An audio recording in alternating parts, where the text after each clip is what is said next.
Nagbabala ang ilang transport group na posibleng magkasasila ng 3 araw na tigil pasada. Yan ay kung sasampa ng 80 pesos kada litro ang presyo ng diesel. Ang tanong, muli bang aaray ang mga motorista sa isa pang taas presyo sa langis sa susunod na linggo? Nasa frontline ng balitang yan si Gerard de la Peña. Maghapon at paguran kung mamasada sa kanyang ruta sa Cubao, Quezon City ang jeepney driver na si Roberto. Pero kakarampot lang ang naiuwi niyang kita dahil sa mahal ng petrolyo. Kaya para mapunan ang kanilang panggasto sa bahay, kailangan dalawa sila ng kanyang misis na kumakayod. Ang ginawa nga ng asawa ko para makatulong sa akin, nagsasideline na lang siya ng labada. Kahit pa paano makaraos kami sa hirap. Iwan ko ba kung may uwi pa kami niyan. May utang pa kami, tapos gawing pataasan pa yung diesel. Hirap, kawawa yung mga driver. Sa kwenta ng grupong Piston, mahigit 12,000 piso ang lugi sa bawat jeepney driver kada buwan dahil sa taas presyo sa diesel. Nasa 65 hanggang 76 pesos naglalaro ang presyo ng diesel ngayon. Depende sa gasolinahan at lungsod. Babala ng grupo, kung aabot pa yan ng 80 hanggang 85 pesos, pag-iisipan na raw nilang magtigil pasada.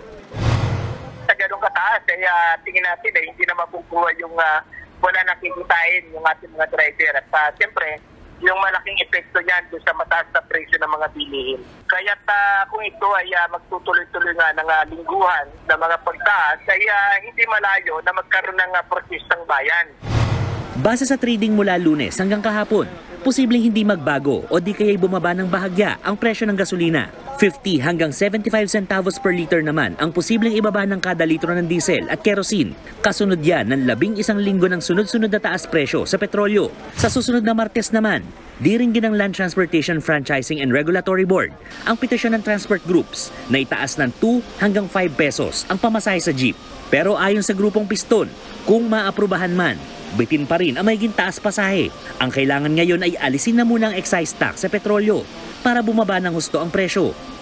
Ano man ang bibigay ng LTFRB ay ito ay magiging tulong, pero pag tingnan natin sa buo ay wala nang saysay kasi nga doon sa malaking naganap na pagtaas ng presyo ng petrolyo. Ang immediate natin panawagan ay kailangan maglabas ng isang executive order si BBM na suspindi muna yung implementation ng masyadong mataas na buwis sa usapin ng produktong petrolyo.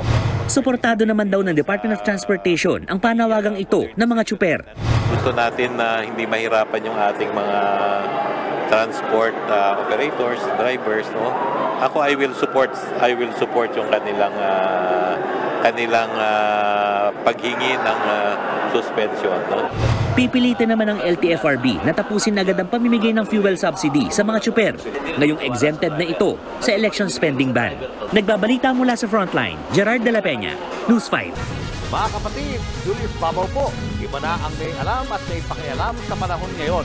Huwag maging huli at maging una sa lahat ng balitaan. Mag-subscribe at mag-follow sa social media pages ng News 5.